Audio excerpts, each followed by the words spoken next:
Counterspy is a side-scrolling stealth action gem that unfortunately never got the attention it rightfully deserved. Set in an alternate version of the Cold War, the game throws you into the role of an agent of Counter, a rogue spy agency that was formed to topple the nuclear ambitions of the two superpowers. Both of them are planning to launch missiles at the moon, and it's up to you to infiltrate the bases, steal the launch plans, and ultimately keep the world from going up in flames. Now when it comes to the gameplay, it blends 2D side-scrolling stealth with 3D shooting mechanics in a way that feels really intuitive, and you'll spend most of your time sneaking through procedurally generated bases, snapping necks, disabling cameras, and collecting intel, all in a classic 2D plane. But duck behind cover and the perspective shifts to an over-the-shoulder view, letting you aim and fire at enemies in a 3D space. The game does encourage stealth, but it doesn't punish you for going in hot. However, to stop you from doing it too much, there's something known as the DEFCON meter that tracks the awareness of the enemy faction, and if you trip too many alarms, you'll have just 60 seconds to find the exit of the level before they launch the missiles. Another nice touch are the light RPG mechanics that allow you to customize your loadout with weapons and formulas from silenced pistols to shotguns and temporary buffs like silent running that can all be earned with the cash you'll find in each mission. It all ends up being a tight, stylish and endlessly enjoyable stealth action hybrid that absolutely oozes personality, with gameplay that'll keep you hooked from the first infiltration right up to the final showdown. And with it being so cheap to buy, it's definitely worth the price. Porcelain is a hack-and-slash platformer that lends a lot from the likes of Castlevania and Ghosts and Goblins, while throwing in enough ideas to keep it unique. It sees you taking up the fight as Bafferin, a long-haired, metal-loving warrior who's awoken from his eternal sleep to slay the demonic overlords that have taken over the realms. There's 6 of them in total, and you'll have to slash your way through hordes of demons in a game that's not afraid to challenge you. You get to wield a massive sword for close-up carnage, with both light and heavy attacks being able to be chained into satisfying combos, with your fire sword, ice axe and magic fuel blasts rounding out your offensive options. Parries and dodges also play a major role in each fight, and by timing it just right, you can open up a short window to deliver greater amounts of damage that takes a while to get down, but ends up being one of the best ways to deal with enemies, especially the larger ones and bosses that pose the biggest threat. As I mentioned, it won't be easy, as enemies often swarm you with no warning, and traps can go off at the most unsuspecting moments, so you can expect to find yourself dying quite often, but the generous checkpoints keep it from becoming a slog. Notably, the game's world is characterized by its intricate sprite work, featuring crumbling castles, blood-soaked swamps, and towering cliffs bathed in the crimson glow of the moon, with Bafferin and his enemies possessing a healthy amount of different animations that help the game form a distinct style that it can call its own. With its gothic visuals, thundering soundtrack, and relentless action, Porcelain is one hell of a ride.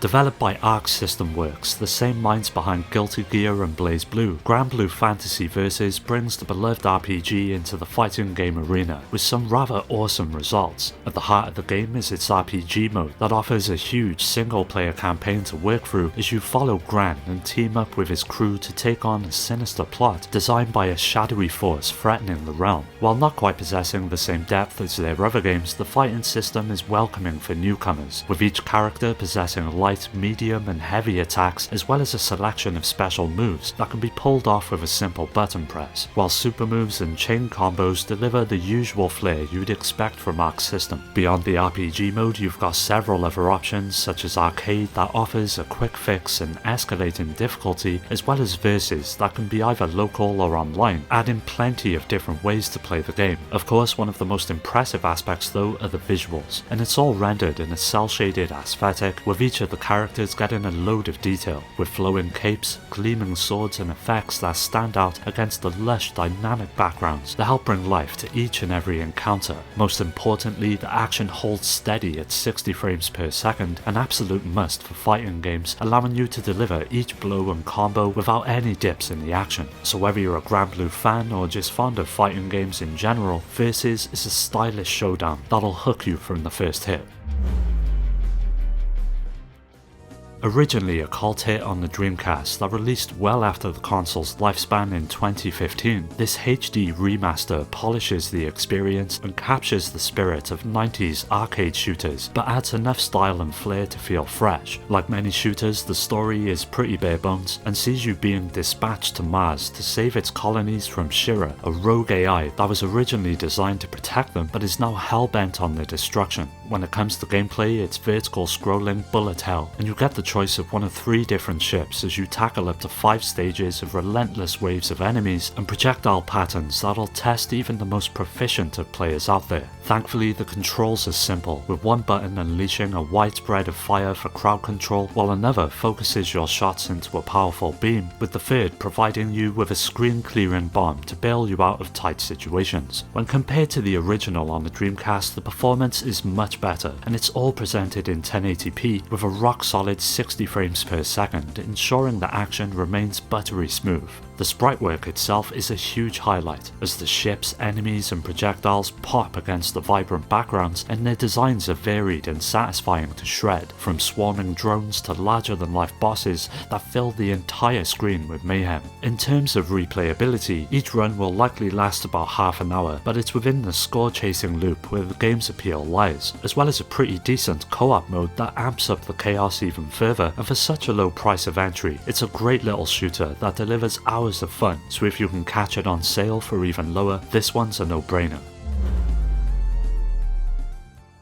Eternights is an action RPG that takes a few cues from Persona but manages to carve its own path with a mix of off-the-wall combat, heartfelt relationships and personality that it can call its own. It sees you filling the role of a nameless teen as you fumble through life, but one day it's all changed forever as a mysterious drug called Eternights has begun to turn people into grotesque monsters, and after a chaotic encounter leaves you missing an arm, only for it to be replaced with a glowing one that seems to have granted you with the power to take them on. In combat, it transforms into a sword and allows you to chain light and heavy attacks into combos, while precise dodges slow down time for counter-strikes. It's not overly complex, but the use of quick-time events that break down the enemy's defense and unleash elemental finishes help keep it dynamic, with your party members joining the fight and offering one of several support skills that are unlocked by forming bonds with them outside of the dungeons. It's not just about combat though, as there's a healthy amount of puzzles and mini-games like memory tiles and rhythm challenges that help keep things fresh, as well as the dating aspect that adds an entirely different angle to the game. It's here where you'll be building your relationships with your party, and apart from unlocking new skills for battle, there are many other benefits, such as unique story dialogue and many different endings that add a nice amount of replay value to the adventure. It's not perfect though, as the combat can feel rather stiff at the beginning until you unlock more options, and the story can be quite cliche at points, that some might find the writing a bit juvenile. That being said though, if you're a fan of Persona and are looking for something similar, it's definitely worth a shot. Developed by the same mind behind the incredible Zero Escape series, AI The Somnium Files is a visual novel adventure that blends a noir detective story with surreal sci-fi twists to deliver a truly unique experience. The story kicks off with a member of the Advanced Brain Investigation Squad investigating a rather brutal murder that slowly spirals into a web of serial killings that sees you diving into people's minds with the help of your AI companion to get to the truth. It's mainly divided into 2 styles of play, and in the real world you navigate through point-and-click styled investigations such as scanning crime scenes and interrogating the huge cast of suspects and allies, whereas your AI persona comes along with several different abilities such as X-ray vision, data analysis and thermal imaging that give you an extra edge in your efforts. The best part though are the Somnium sequences, where you sync with the mind of a suspect and you control the AI in trippy third-person dreamscapes. Here you've got 6 minutes to interact with bizarre objects that hold the key to unlocking one of several mental blocks that reveal repressed secrets. And while the puzzles lean on trial and error, their creativity paired with often humorous dialogue make for some of the best moments in the game. To break things up, a few QTEs are thrown in for good measure, like dodging debris or aiming your gun, that help keep the otherwise simple gameplay a bit more engaging. With the adventure clocking in at about 25 to 30 hours, it's a pretty hefty campaign, and with several branching paths and a few different endings, endings, there's plenty of reasons to jump back in once the credits have rolled. So if you're fond of the Zero Escape games or entirely new to Kotaro's work, the Somnium Files delivers a solid experience that lets the story and its characters shine.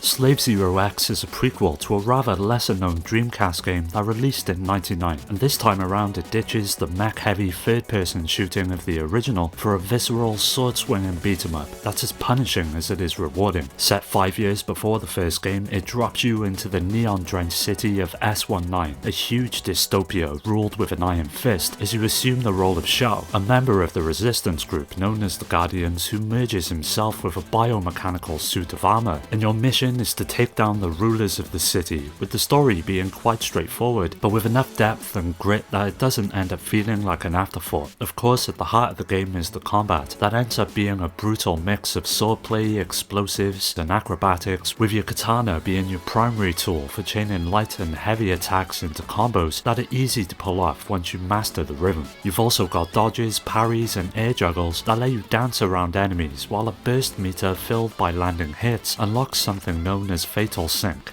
a temporary power-up that severely increases the amount of damage you deal and heals you as you attack. Add in projectiles like bombs and you've got a toolkit that's simple to pick up but incredibly hard to master. It ends up becoming total chaos at points, but the controls are tight with responsive inputs that give you complete command of your abilities, so no matter the stakes you're able to stay on top and deliver the final blow. Slave Zero X is a punishing but extremely enjoyable beat-em-up that caters to players who are looking for challenge and revel in mastering chaos, so whether you're a fan of retro hack and slashers or just crave something bold and different, Slave Zero X is just the ticket.